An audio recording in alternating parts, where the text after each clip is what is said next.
Hi, I am Rachel Elder, owner and one of the therapists at Connected Couples Counseling. So, we talked on a previous blog post this idea of how long does couples counseling take?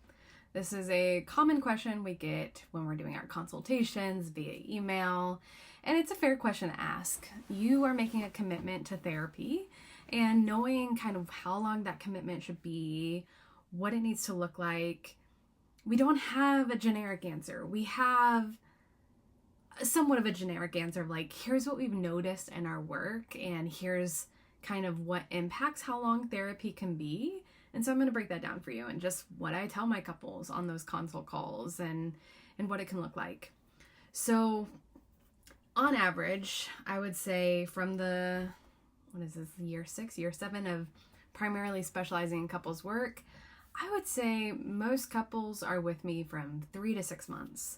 Some couples are with me longer, and there's a variety of reasons like why someone's with me for 3 months versus 6 months versus a year or longer. For those who are typically in couples counseling for 3 months, they're typically coming in with like one focused topic, or often in a preventative manner. So think like preparing for baby, coming home, preparing for marriage, premarital counseling, or maybe just a conflict that keeps coming up and they're able to resolve other conflicts, but this one they just can't quite get to the root of it and figure out what they need. Therapy's much shorter in the approach. I think the average is about 6 months of couples counseling. These are couples coming in with repeating patterns, the here we go again conversations, as I call it. They recognize like we're not quite in crisis yet, but if we let this linger on, maybe we will find ourselves in crisis. They're wanting to build emotional intimacy, typically have gone through a life transition that just kind of has rocked their dynamic together. And they're needing a little bit more time and space to dive into the work, to dive into patterns that have been around for a while, and to really build some stability and strength in what is needed to change. The couples who are coming for long-term therapy, 6 or more months, typically a year or more, they have been in deeply entrenched patterns. They might find themselves in that crisis mode of, can this work? Can we turn the ship around? Can we really find a love, connection, and commitment here again? Sometimes they're recovering from infidelity. There's long-standing resentment, and there's a lot more guardedness and protectiveness that gets in the way of the work. So those are kind of the 3 phases that we see.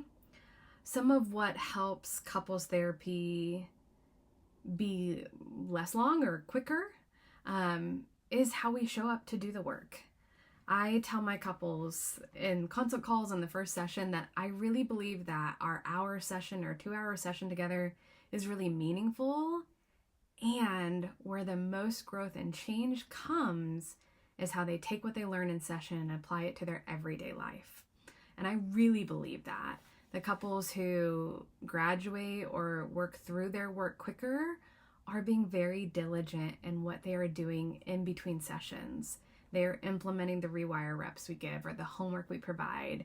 They are doing reflection. They are helping their brain rewire and change.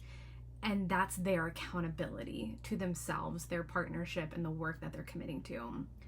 The couples who are sometimes with me longer are struggling to find a good ritual or rhythm of implementing the work that they're learning.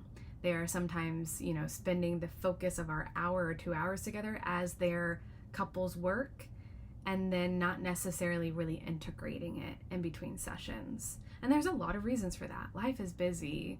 Life doesn't stop just because you come to couples counseling. The everyday pieces that can pop up and get in the way, they're real, and it happens. And part of couples work requires this growth mindset and willing to not let excuses or stressors or responsibilities be the reason you're not doing the work that you need to do. So it's really up to you as a couple to figure out what do we want to do with this time and space? How can we set it up in a sustainable way for us? And it's also the therapist's responsibility to be giving you the tools and resources and the direction of how to integrate what you're learning so that you are able to graduate therapy quicker. I say it often of it's a bad business model, but my goal is to get you out of my office, to get you off our virtual meeting space, and to get you graduated.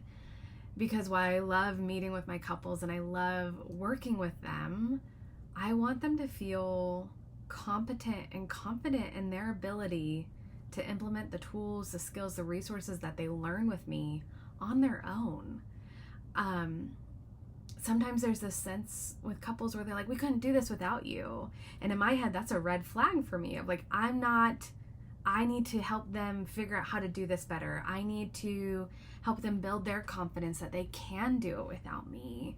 It's very kind of them to say that, but my goal is I want you to feel so good in that you can do this on your own, with me or without me. You don't need me for the rest of your life. You need me for this season, this period of time, but the goal is to not need me. That is the success of couples therapy from my perspective. So that's kind of our way of answering the question. There's so many reasons why someone's couples therapy is longer versus shorter. Don't compare yourself. Think about what you need. Think about what you're able to commit to, and don't get so focused on the timeline of how long you're in therapy.